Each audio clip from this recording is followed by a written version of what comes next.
Светлая идея переписать все свои иностранные активы на жен, детей и шпицев для белорусских чиновников больше не сработает. Сенаторы США подготовили проект расширения глобального закона Магнитского, затрагивающего всех, кто ответственен за нарушение прав человека.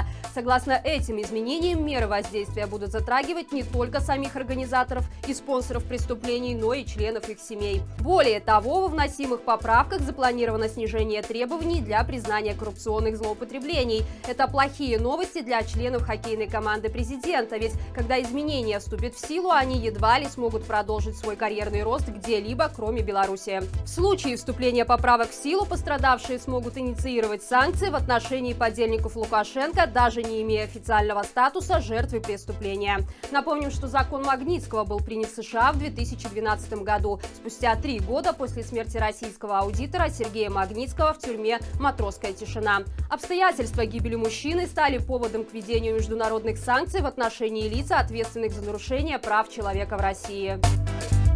4 года колонии усиленного режима за то, что срывал растительность цветочных клумб и бросал ее в сотрудников органов внутренних дел. Так минчанин Александр Нурдинов поплатился за свое участие в протестных акциях 9 и 10 августа.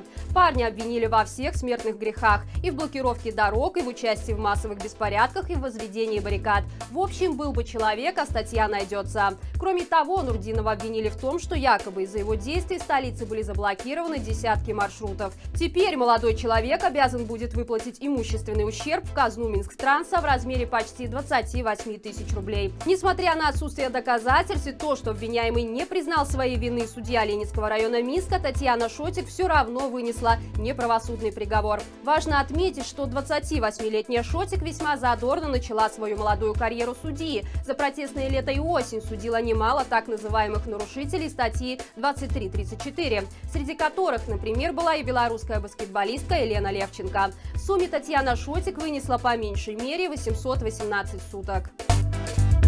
А пока людей массово сажают за выражение своих политических взглядов, на волю выпускают коррупционеров. Нет, надо же освободить тюрьмы, а то, судя по конвейеру политических статей, мест на всех не хватит. Стало известно, что на свободу вышли фигуранты крупного коррупционного дела. Речь идет о руководителях среднего звена таких предприятий, как МЗКТ, Минский электротехнический завод имени Козлова, Кузнечный завод тяжелых штамповок, БелАЗа и Минский тракторный завод.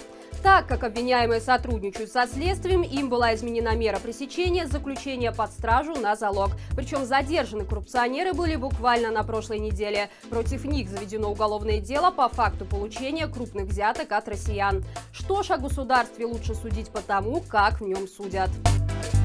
Вынесен приговор по делу блогера Павла Спирина. Его осудили на 4,5 года колонии общего режима. Мужчину признали виновным в умышленном разжигании расовой, национальной, религиозной либо иной социальной вражды в обществе. На самом же деле Спирин просто перешел дорогу правоохранителям, сняв документальный фильм «Грань» о наркоторговле в Беларуси. В нем рассказано, как наркотрафик связан с деятельностью сотрудников МВД и семьей Лукашенко. В прошлом году этот фильм был внесен в список экстремистских. Павел Спирин также известен своим фильмом «Отчим» про нелегитимного и сатирической повестью «Лаврентий», посвященной бывшему министру внутренних дел Игорю Шуневичу. Коллективный Запад – тормоз экономического развития Беларуси. Такое мнение озвучил премьер-министр Роман Головченко на заседании Евразийского межправительственного совета. Он заявил, что страны ЕАЭС должны объединиться и совместно ответить на западные санкции. Среди последних Головченко выделил блокировки важных инфраструктурных проектов, ввод запретов на передачу технологий и прекращение поставок комплектующих для производства передовой продукции. Асимметричным ответом, который должен дать экономический блок на такие вероломные меры, премьер назвал заключение торговых договоров с странами-участницами между собой.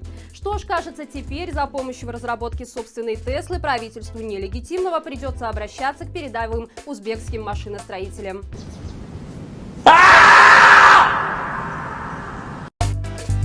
Сторонники самопровозглашенного нашли еще один способ пополнить государственную кубышку. Естественно, за счет сторонников перемен. Следственный комитет арестовал деньги, которые белорусы заплатили за оштрафованных участников протестных акций. Представители так называемых правоохранительных органов назвали это финансированием незаконных массовых мероприятий. Поэтому теперь те люди, за кого штраф уже был внесен, будут обязаны заплатить его снова. Важно отметить, что за период протестов прошлого года общее количество штрафов составило составила около 2 миллионов рублей. Отныне в Беларуси высшее образование могут получить только идеологически правильные студенты. В Витебском медицинском университете устроили чистку от неугодных учащихся и преподавателей. Так, 2 студенток 2-го курса отчислили за то, что те не смогли прийти на экзамен, потому что находились на сутках, а преподавателя уволили из-за штрафа за ПЧБ-шторы. Напомню, что Витебский медицинский университет был одним из первых университетов, который поддержал забастовку. Студенты и преподаватели выстраивались в цепи солидарности, за что неоднократно были брутально задержаны. Узнав о том, что лучшую студентку на потоке Полину Ниченко исключили, студенты написали коллективное ходатайство, чтобы девушке разрешили сдать экзамен. Однако администрация ВГИМУ его проигнорировала. Стоит отметить, что с момента августовских протестов из высших учебных заведений было отчислено более 120 студентов. Большинство из них уезжает учиться за границу по стипендиальным программам, а те, кто не успевает уехать за границу, в срочном порядке призывают в армию. И это все на сегодня. В воскресенье в 14:00 подключайтесь к нашему прямому эфиру. Хороших всем выходных и живи Беларусь!